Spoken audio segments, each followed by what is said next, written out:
What is it? The main thing I got from it was like this sense of feeling seen and validated. Well, why does it have to be this way? This book was placed in my hand for this moment. Insightful, learned a lot, wrote some quotes that I'm ready to like paint on my wall. I love this book! That we just kind of pull out some of the big themes that we see and talk about a few different ones. I apologize if most of my contribution has K-pop references. Alternative book title, The Feminine Mystique Part 2. You were really just gay all along. Welcome to Book Club. With Julia. And Victoria. The kind of people who have, at one point or another, described the career with the phrase, I'm a storyteller. And we would like to be your book friends. This is a podcast of the books we just can't shut up about. And this week, we're actually not talking about books. We are talking about the stories of ourselves. For longtime listeners, you will know that one of the things we talk about endlessly are the stories that human beings tell ourselves, about what's happening in our lives, how we're framing what's happening to us. It's stories about who we are as people, all that kind of stuff. And we like to conclude our year with a little reflection on the story of the year. And so this is the story of 2022. I love these episodes at the end of the year. It's just like a nice way to like get cozy and reflect, and like, of course, Julie and I, the main method of reflection for us is recording it and sending it to the world. But yeah, I always enjoy, I didn't this year, but usually before I prep for our like end of year wrap minisode, I go back and listen to all the previous ones. Mm-hmm. We've got enough now that I'm like, oh, that's like an hour and a half I have to set aside for my time. So I'll probably do that over the holidays anyways, just to kind of hear how we've grown and also how the podcast has grown. So yeah, it's like sentimental. Yeah. These are for us. I don't know if anyone else cares. These are for us. And a quick shout out to our book club members. If you want to join our membership over at Buy Me a Coffee, we'd love to have you. You can also support the show by following us wherever you listen to podcasts. Did you know Apple officially changed their verbiage from subscribe to follow? So like, to be like on par with the latest lingo, we really should be saying follow our podcast instead of subscribe to our podcast. You can subscribe to our membership, but you can follow our podcast. Oh my god. Anyways, okay, ridiculous. I'll move on. But yeah, you can find us over on Instagram. All this to say, members, shoot us a message and buy me a coffee, or if you follow us on Instagram, DM us. We'd love to hear your stories of 2022. This is really freaking me out that you're doing this part of the show. I'm like, I realized we didn't put it in the show notes, and so I was like, I'm gonna try it, and it's like it's a little rusty. Uh-huh. You know, you're usually the one who does it in like flying colors, but changing it up. You know, new year, new me. Just kidding. You're keeping that part of the show. I don't like that segment as much.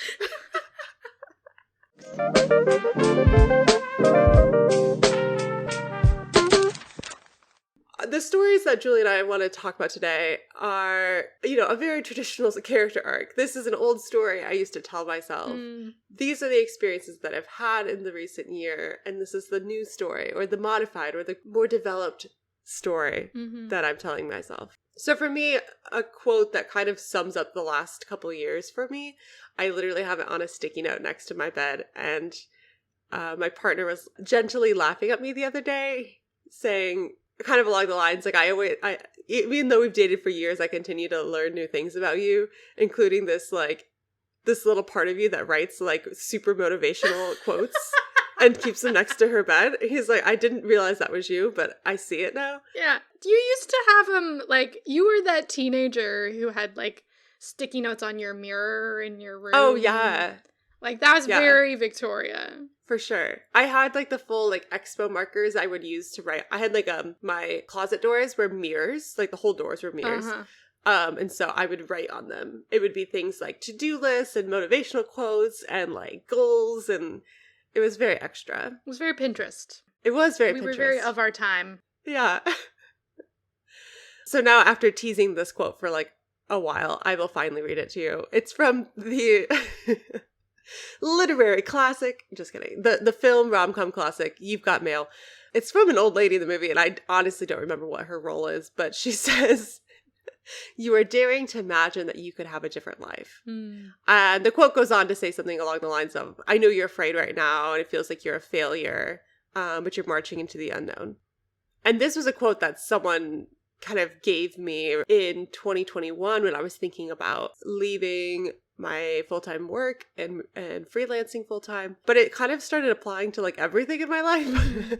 2021 was the year that I started daring to imagine. And I think 2022 is when I started experiencing that different life for myself. For me, I feel like if I really sort of distill all of the conversations and experiences I've had this year, I feel like there's this growing sense of like a realization for me almost that like I can't go back. You know, like I can't go back to how I was. I can't go back to what I knew before, what I thought before, my plans, my perception of reality, everything. I can't go back. You know, this is where we are. And so now I have to figure out this kind of new story of myself and my future, and I'm starting to piece that together and starting to experience it a little bit, but it's still kind of unfinished. It's like in process. So I do think this is something that's been developing since before COVID, but I think COVID was a big catalyst point that sort of forced a lot of change that might have happened much more slowly over time, where like, obviously a huge catalyst point was my autism diagnosis, but it's taken a while to sort of allow that new understanding of myself to reframe the story I tell, where like the story I used to tell myself before I had this label for how my brain worked. This story was that I was this like sort of tough, loner, nerd kid who was like, nothing bothered me, and I was super strong, and I didn't need anyone, and I didn't have any friends, but it was fine, and like the idea that I was really shy and I didn't talk very much. We all know that's not true. You listen to the podcast. But that's genuinely what I thought, because introvert, awkward, loner, book nerd was this sort of social category I thought I could fit into when I didn't have any language for it. And so, like, I think I would even on sort of worse days would have used, like, ruthless or cold, like these sort of very harsh terms, but I took some safety in the idea, like, I loved imagining myself as this sort of, like Kill Bill, this sort of ruthless ninja sword-wielding ice queen kind of figure, which is just not me at all. And this sense that I had to sort of hide myself in order to meet certain societal expectations and be super independent and not need anything, all this kind of stuff. And I think it's really fully hit, finally, that that's not true. Like, it's been an old story for a while, but I think it's taken a minute to sort of experience new things and have this realization of like, oh, that's really not true. I feel like I believe it now, and it officially does not match like who I am or where I'm going anymore at all in sort of every aspect of my life. And yeah, it's taken a minute. I feel like I had to undo my expectations of work and independence and my understanding of myself and how I make friends and like take a new path and make all these changes and be really vulnerable for a while. You know, 2020, 2021 were very, very hard years. And I feel like there were a lot of things that had to really break open. And now I'm starting to experience this kind of new thing. Yeah. What's your sort of old story? I mean, again, like you, it's an old story that I've been working through for a long time, but these ideas of like the shoulds in life, a lot of that societal pressure was internalized to me as I should do this, I should do that, I shouldn't do this. And it's a very kind of limiting way to approach and very stressful when I'm continually telling myself like, I should be doing that, but I'm not, I'm a failure. But it's like, who told you you should? And why? And do you believe them that you should? Like, questioning that old story has been like an ongoing theme of the last like 5 years of my life. But I think more specifically, like I kind of mentioned already, like 2022 was the year of like seeing these different ideas through. So like a big one was changing my career trajectory. Personally, like I moved in with my partner. And like a huge part was like lifestyle, like deciding to live as like a digital nomad for a while and working remotely and living all over the US and the world for, you know, small trips, long trips, lots of traveling in there. And making the decisions was hard. And letting go of those ideas, those limiting ideas of what my life should look like. And I think, the pandemic blew things open in a way that was like, it kind of removed a lot of those like constraints by force. Yeah. Like I had some limited thinking around my career. It was like either I stay at this organization and my career growth might be, very well supported but slow, or I leave and I get, I move up and get a role at a different organization that's, higher pay, higher title, more responsibilities. That it felt like this either or thinking, like I leave or I stay. And the pandemic blew that wide open by saying, haha, there was other options, including you got fired. And it's like, what? Or like let go, however you want to say it. But it forced me to rethink like, oh, wait, there never was only two options. And now, 2 years later, I'm, part of this last year, I had that original organization that I worked for as one of my clients. And I recently had a chance to talk with 3 different colleagues that I used to work with who work at a variety of organizations now. And we're looking to work together again. And like, I could not yet imagine back in, January 2020 that there was a life for me down the road where I still got to work with these incredible people that I enjoyed working with. And I also got to grow and experiment and change my career in ways that I didn't even really know I wanted yet. Until it was, for me, I needed an outside force to knock me off my linear thinking. And hopefully it doesn't always take a global catastrophe to change my way of thinking. I think that breaking down that either or thinking has been a big thing, especially the last 3 months or so, realizing that, like for a while I was like, oh, I'm like an open-minded person. I'm a critical thinker. I've learned to embrace both and instead of either or, to yes and people, not no but them, like all these like cliche things in life. But I realized it's infiltrated way more my thinking than I thought. And so it's a continual practice to regularly step back from a situation and imagine other possibilities, like the work one I mentioned, but also like lifestyle possibilities. Traveling was, a huge part of this past year for me, and our podcast audio quality reflects that. As I was in different closets of America recording this show. Yeah. And I wrote down just like a few like takeaways from the traveling experience. And it's come up quite a lot over the holidays with family. They're like, oh, how was this trip? Or like, haven't seen you in a year. Tell me about your travels. So these are kind of like greatest hits that I bring up. One, I'm not great at keeping a travel blog. Yeah. Had great ambitions. Nope. I wrote like 4 entries with my partner and we were like, this is hard. We don't want to do it.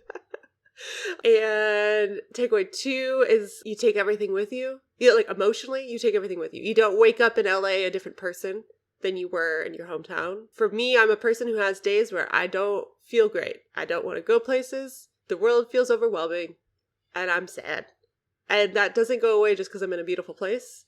But it is nice to have sunshine in January. I will tell you that. It does feel great to say, I feel like crap, but I'm going to go for a walk and it's 80 degrees and sunny instead of it's snowing and gray.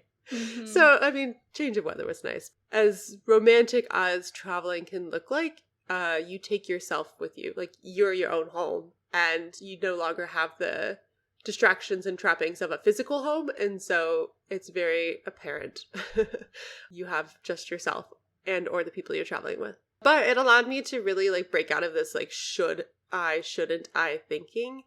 I think I've talked about it here on the podcast before, but this idea of like centering my own happiness has been something that has been a challenge for me. I put a lot of other people's desires and my impression of what other people want from me before my own desires. And so for the sake of being incredibly cheesy, following my whimsy, waking up one day and saying, let's go hike, in Big Bend National Park, even though it's going to take hours out of our travel time, but we want to go there. Why not? Like, I literally had a therapy session sitting in Big Bend National Park at the visitor center on their Wi-Fi. And I'm like, that was where I had that monumental conversation with my therapist where she said, it sounds like you've had a chance to finally center your own happiness. And I'm like, yeah, I'm sitting in a national park in a beautiful place that I've always wanted to go. And instead of thinking about the shoulds or optimizing our travel route, or we should only go to Big Bend if we have, a whole week to hike because it's a huge ass national park. It's so big. We saw like the tiniest sliver of it in the one day we were able to spend there. But letting go of, oh, we should only go there if we have time, and just embracing, well, we're here. We're going to do what we want. That was a big learning for me. And a big part of it, and something I talk often with people who like are interested in learning about the digital nomad experience, it's a lot of critical thinking about my priorities and the trade-offs that I'm willing to make along the way.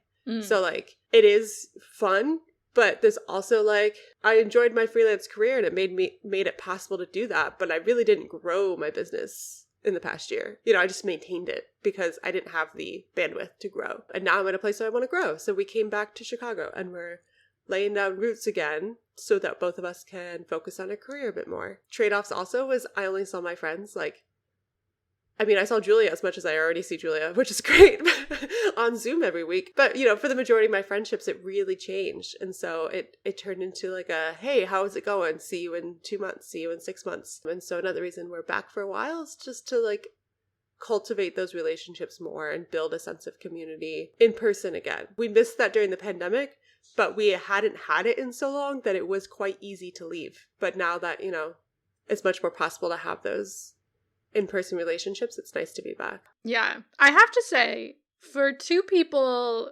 who were constantly on the move, who were on different continents most of the time, we saw each other twice within 6 months. That's impressive.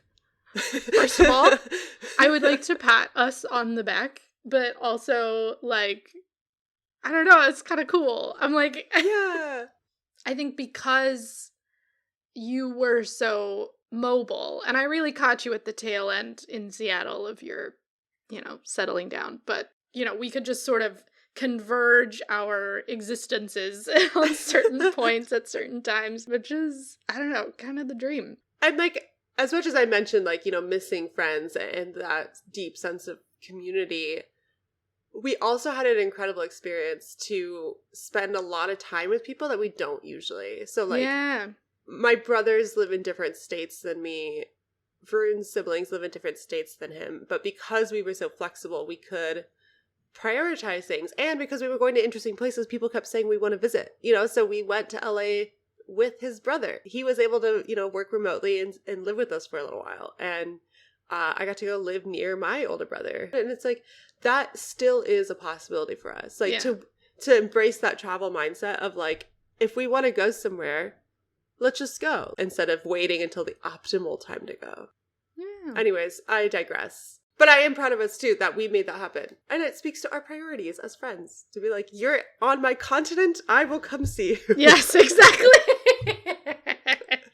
Exactly. Yeah, it's all about priorities. I think for me, there were just a lot of new things. Obviously, I mean, I moved to a new country in 2021, so that was a big deal. I feel like 2021 was just like a ton of change, period. Good, bad, yeah. Very destabilizing, just like, ah! You know, whereas this year is like new things that are maybe going to stick around for a while. So like thinking of myself as an anthropologist, weird as hell for me. Very, very weird. I'm still not used to it. But I had this sort of, when I was doing my field work in Seattle and I was like, finally having the conversations I wanted to have and just like going after these questions and doing all these reading. It was like this sort of light bulb. Just, my whole body was just like, yes, this is what we want to be doing.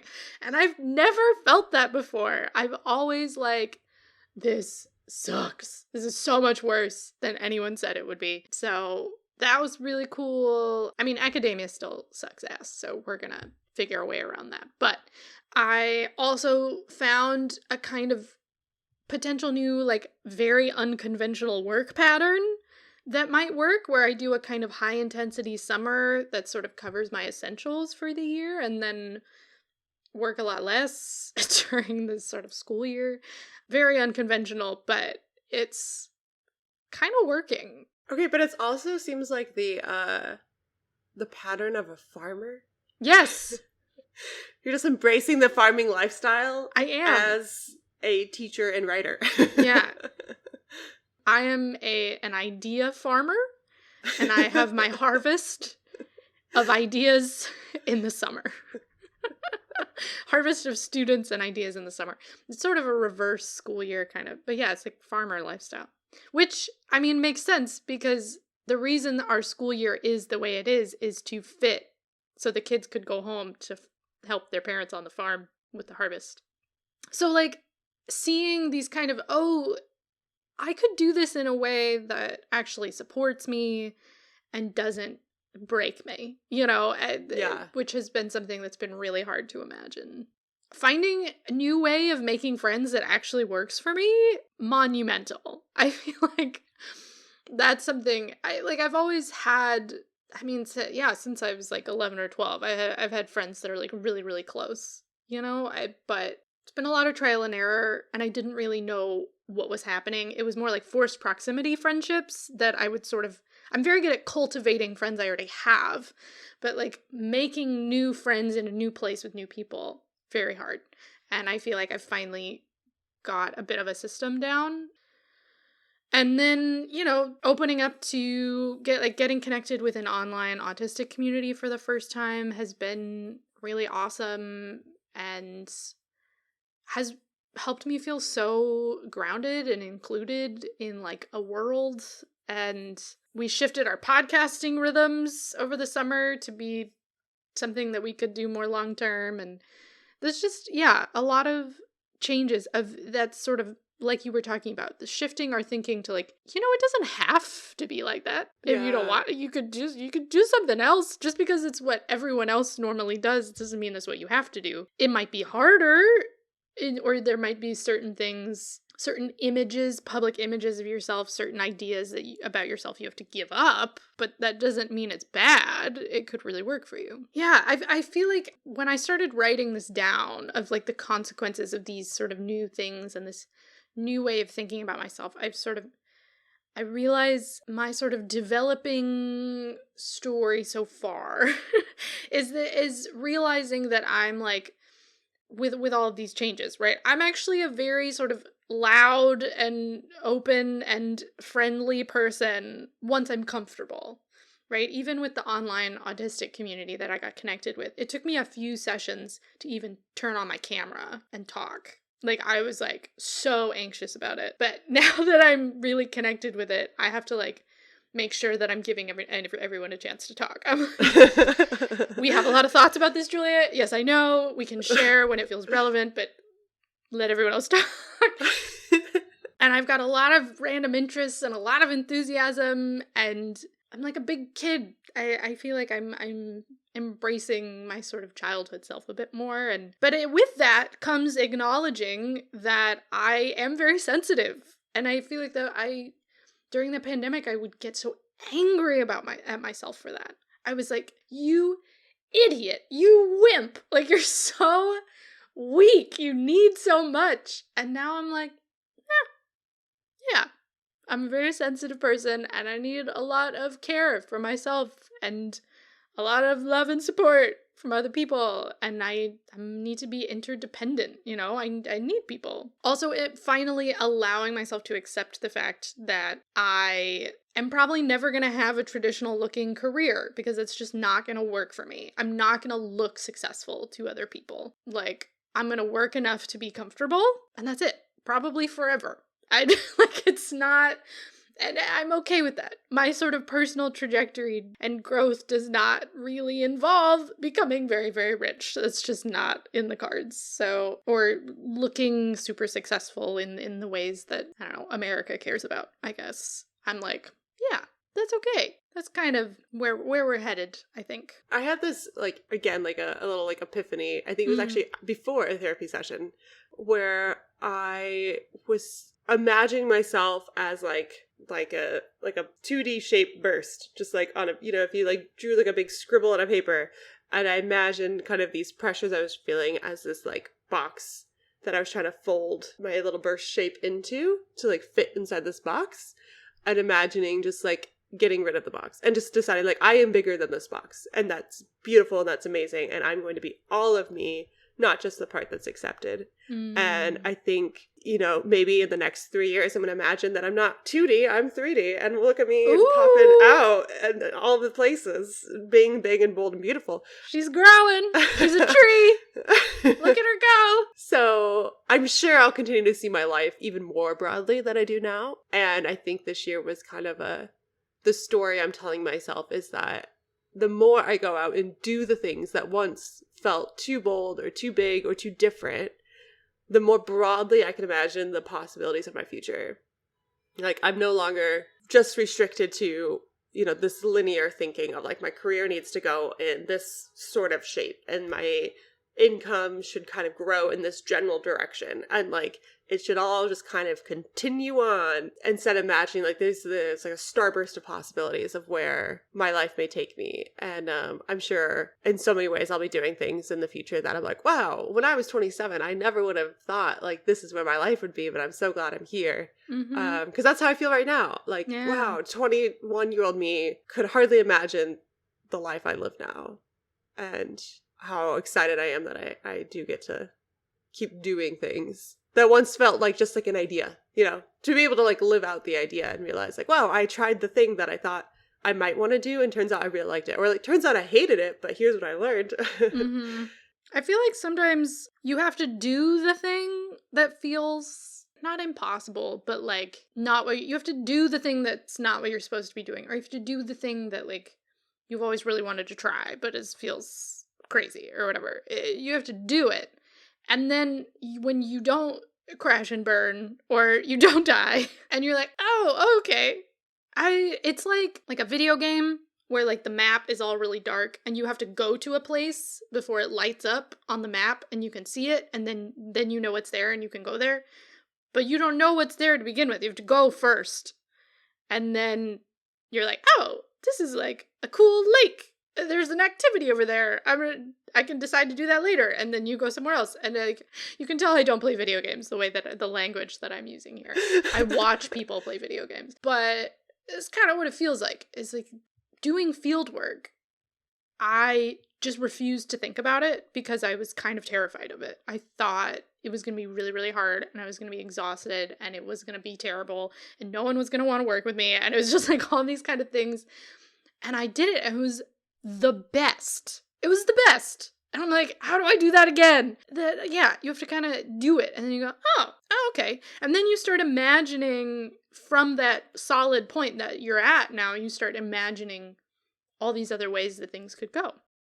Yeah, taking that first step. And sometimes it's like a big first step and sometimes it's like, how can I make that a smaller first step? Yes. To get there, I think has also been really helpful for me. And that's something my partner and I talk about a lot when we're thinking of a new thing we want to try. It's like, well, what's the most accessible first step we can make in that direction? To like experiment, to test, to see if we like it. And when we decided to start traveling, we booked our first stay. And we said, if that's all we do, that's all we do. That'll be a great adventure and it will have taught us something. And it turns out we wanted to go again and we wanted to go again and we wanted to go again until eventually we're like, we actually want to stay home. Okay, cool. We'll do that. And like not trying to put some strict deadline of like, we're going to do this for 2 years and then we'll make a decision. Or we're going to do it for 1 year and then we're going to make a decision. Like that's a very long time or a very short time, depending on how you think about it. But allowing each decision to kind of unfold in its own process. It was really easy to say yes to an apartment in Chicago this fall. I think it would have been really hard to do it last spring. Like, we weren't yet there to know what we would want. Cool. Look at us go. Yeah, this has been fun.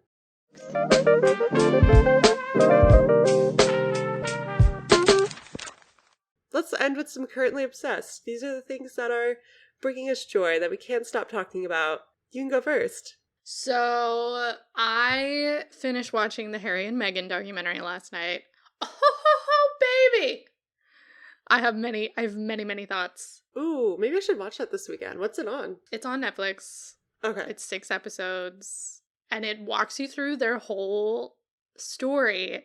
And they were so clever about it. Basically, there's a lot of stuff that they can't say about, like, England's colonial history and, like, they can't criticize the crown too much, and there's a lot of stuff they can't do or say. And so what they do is they bring on experts who are experts in colonial expansion and racism and all this kind of stuff. And so they just sort of let other people say it.